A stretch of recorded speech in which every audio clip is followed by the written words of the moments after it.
Kunjungan ke Hanyang National University atau disingkat dengan HKNU pada hari Rabu 13 September 2017.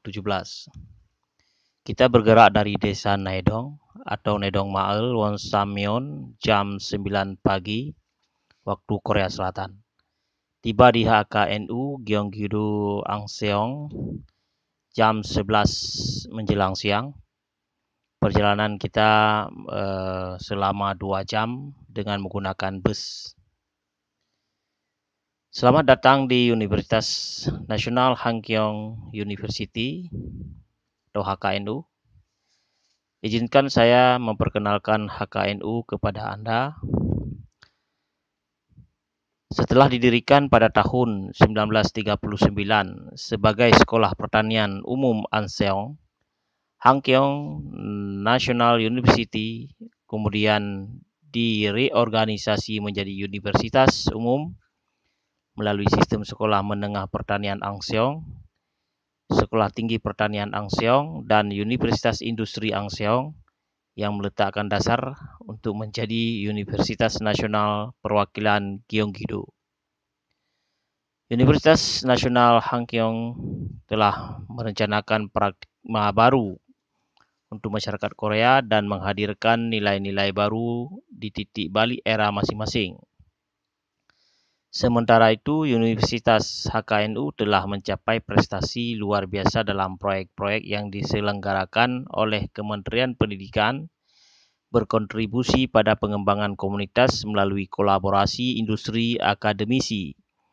Selain itu, HKNU telah berkembang di berbagai pendidikan, penelitian, dan pertukaran internasional dengan bekerja sama dengan universitas termuka di seluruh dunia untuk memperkuat kemampuan dalam hal pengembangan bakat global dan internasionalisasi. HKNU akan memposisikan diri sebagai universitas nasional terkemuka di Gyeonggi-do dengan lebih tegas. Sebagai universitas nasional, HKNU akan memainkan peran penting dalam pendidikan tinggi dan menjadi pemimpin dalam pendidikan tinggi dan inovasi di era revolusi industri 4.0. HKNU akan menjadi universitas yang berkontribusi pada masyarakat dan bangsa melalui komunikasi yang berorientasi pada mahasiswa, inovasi budaya universitas, dan inovasi pendidikan yang mencapai harmoni antara manusia, alam, dan ilmu pengetahuan. HKNU bertekad dengan semua pemangku kepentingan di sekolah akan menggabungkan kekuatan untuk mewujudkan visi sebagai Universitas Nasional terkemuka di Gyeonggi-do. Terima kasih. Jurusan yang tersedia di Hangkyong National University atau HKNU adalah untuk tingkat universitas.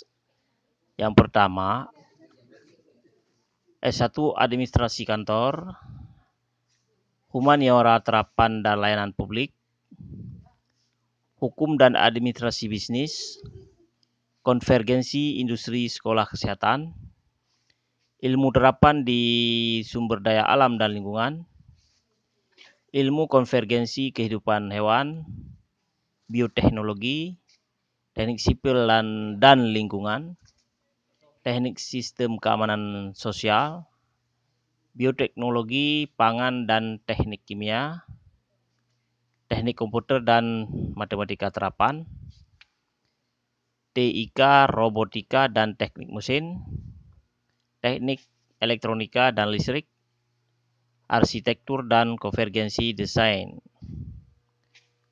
Untuk tingkat pasca sarjana, ada jurusan Administrasi Kantor Terintegrasi, Pasca Sarjana Umum, Pasca Sarjana Teknologi Konvergensi Masa Depan, Pasca Sarjana Teknologi, Pasca Sarjana Kebijakan Publik, Pasca Sarjana Pembangunan dan Kerjasama Internasional. Kemudian ada program pertukaran akademik, latar belakang kerjasama industri akademik, rencana kerja masa depan. Ada 2 program ya, untuk program pertukaran akademik. Demikian. Setelah selama 30 menit kita bertemu dengan beberapa pengurus di Universitas Han Keong University, kita diskusi dan melakukan beberapa kerjasama. Kemudian jam 11.30 kita diberi kesempatan untuk tur kampus, untuk melihat-lihat kampus. Sarana pertama yang kami kunjungi adalah perpustakaan. Perpustakaan HKNU dilihat dari fasilitas ruangan dan rak buku perpustakaan di sini tidak jauh berbeda dengan fasilitas perpustakaan yang ada di universitas yang ada di Indonesia. Suasana dalam perpustakaan ini cukup nyaman dan senyap, bersih dan tertata dengan rapi. Koleksi buku-buku juga sangat lengkap. Dari sisi pelayanan juga tidak jauh berbeda dengan perpustakaan pada umumnya. Selanjutnya bisa Anda lihat sendiri di video ini, gambaran dan suasananya.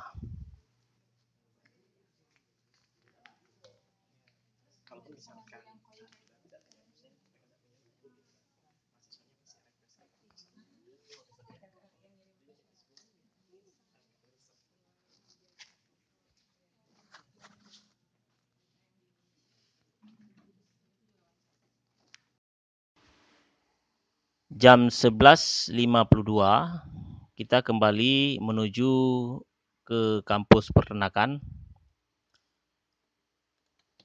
Di sini fasilitas dan laboratorium sudah cukup lengkap.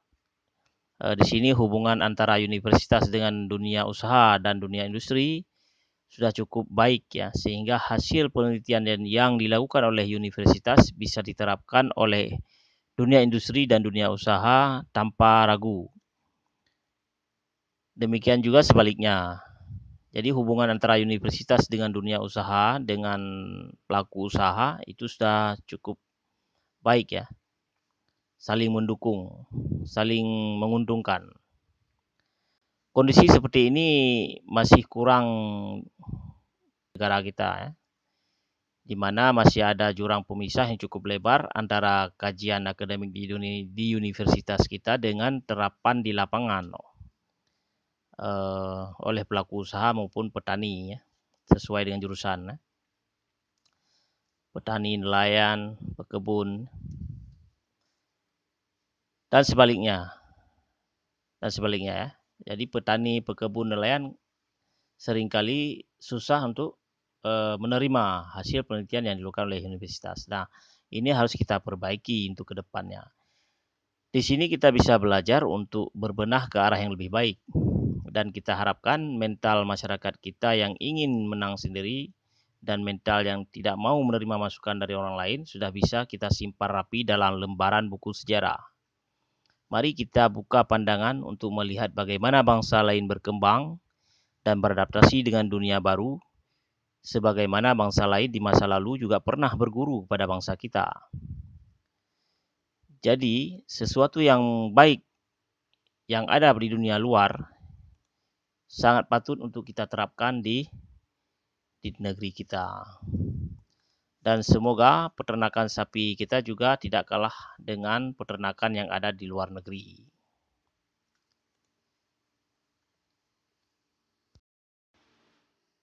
Jam 12 tepat makan siang. Makan siang di kampus HKNU merupakan pengalaman yang menarik.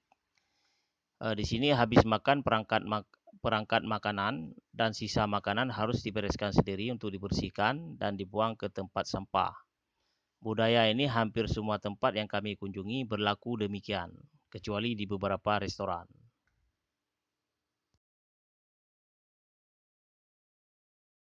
Jam 2 atau jam 14, kunjungan ke perusahaan peternakan sapi di Gyeonggi-do, Angseong, Peternakan sapi di sini adalah pembibitan dan penggemukan dengan menerapkan sistem kandang dan lepas secara periodik, dengan tujuan mengkondisikan agar sapi selalu dalam keadaan nyaman dan tidak stres. Karena menurut mereka, jika sapi-sapi stres akan berpengaruh pada perkembangan dan kualitas daging yang dihasilkan. Mengenai pakan tidak jauh berbeda dengan peternakan sapi pada umumnya yang ada jerami dan ransum, pelet, dan biji-bijian seperti jagung dan lainnya. Pemberian pelet disesuaikan dengan berat badan, dan pelet akan jatuh sesuai ukuran yang sudah diatur menurut berat badan dan jumlah sapi per kandang. Di sini juga diterapkan pemisahan antara sapi induk, sapi bunting, dan sapi melahirkan, serta anak sapi yang sudah disapi. Sapi-sapi yang terpilih sebagai sapi pedaging akan mengikuti program khusus untuk pedaging. Sementara untuk sapi pembibit akan dibesarkan juga secara khusus. Mereka memproduksi sendiri pakan untuk sapi dengan tujuan untuk menekan biaya produksi. Demikian yang bisa saya jelaskan pada kunjungan kali ini. Mudah-mudahan ada manfaatnya. Assalamualaikum warahmatullahi wabarakatuh.